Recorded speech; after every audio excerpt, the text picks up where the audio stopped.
সমস্ত শ্রেণীর মানুষের আত্মত্যাগের ফসল এই অন্তর্বর্তীকালীন সরকার। সবার প্রচেষ্টার ফলে যদি এই সরকার গঠিত হয়ে থাকে, আমাদের কেন এই সরকারের কাছে দাবির জন্য হাহাকার করতে হবে? হাহাকার কেন করতে হবে অন্তর্বর্তীকালীন সরকারের কাছে?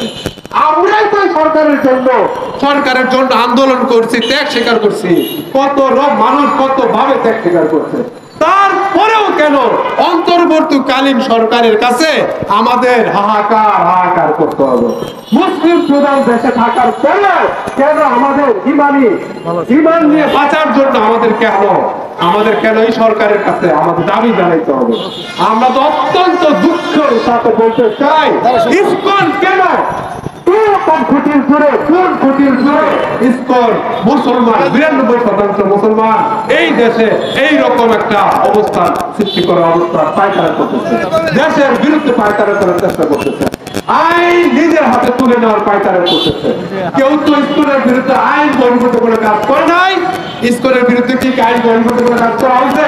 ইসকনের যে নেতা তাকে তো সরকার ডিবি প্রধান পুলিশ গ্রেফতার করা হয়েছে। তারা তো আইনের মাধ্যমে তারা এটা বিচার চলতেছে।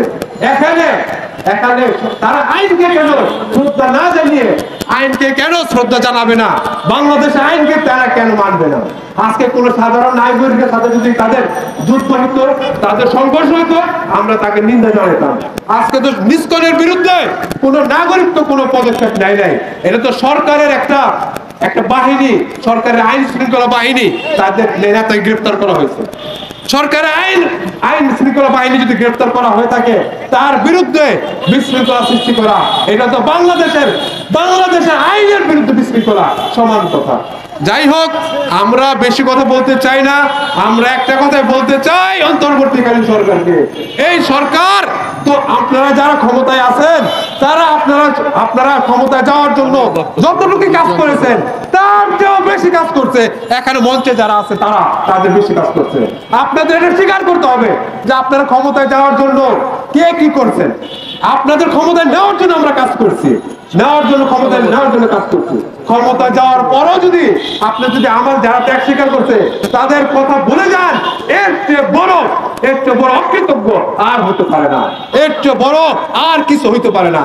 আপনাদের মনে রাখা উচিত, আপনারা যে ভূমিকা পালন করে ক্ষমতায় গেছেন, আজকে সাধারণ মানুষের ভূমিকা তার চেয়েও কয়েক হাজার গুণ বেশি। সেই ক্ষেত্রে সাধারণ মানুষকে আপনারা হাহাকার করতে দিয়েন না। সাধারণ মানুষের সমস্যা আপনারা সমাধান করার চেষ্টা করেন। সাধারণ মানুষের কোনো সমস্যা যদি থাকে, তা আপনাদের সর্বাপেক্ষা অগ্রাধিকার ভিত্তিতে তার সমাধান করার চেষ্টা করতে হবে।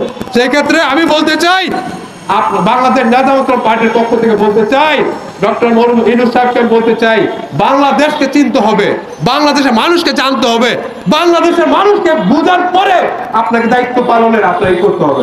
বাংলাদেশের মানুষের মুসলমান, বাংলাদেশের মানুষের সেন্টিমেন্টাল ইসলাম, এই জায়গার ভিতরে জানার পরেও ইসকনের সাথে কি কোনো সাধারণ মানুষের সংঘর্ষ হয়েছে? ইসকনের সাথে সংঘর্ষ হয়েছে আইন শৃঙ্খলা বাহিনীর সাথে। তাদের সাথে যদি কোনো সমস্যা হয়, আইন শৃঙ্খলা বাহিনীর সাথে সমস্যা হবে। সাধারণ মানুষকে আপনার আইনজীবী কেন হত্যা করলেন? আইনজীবী আপনাকে কি করলো? ইসকনের সদস্যকে আইনজীবী, আপনার নিরপরাধ আইনজীবী, সে কি করছে ইসকনের সদস্যকে? আপনার ইসকনের সদস্য আমরা বলতে চাই, আপনারা বাহাদুরি দেখাইতে গেলে আইন শৃঙ্খলা বাহিনীর কাছে বাহাদুরি দেখান। আইন শৃঙ্খলা বাহিনী আপনাদের নেতৃবৃন্দকে গ্রেফতার করা হয়েছে, নিয়মের মাধ্যমে নিয়মতান্ত্রিক ভাবে গ্রেফতার করেছে। নিরাপদ মানুষকে কেন আপনারা হত্যা করবেন? এই প্রশ্নের জবাব কে দিবেন?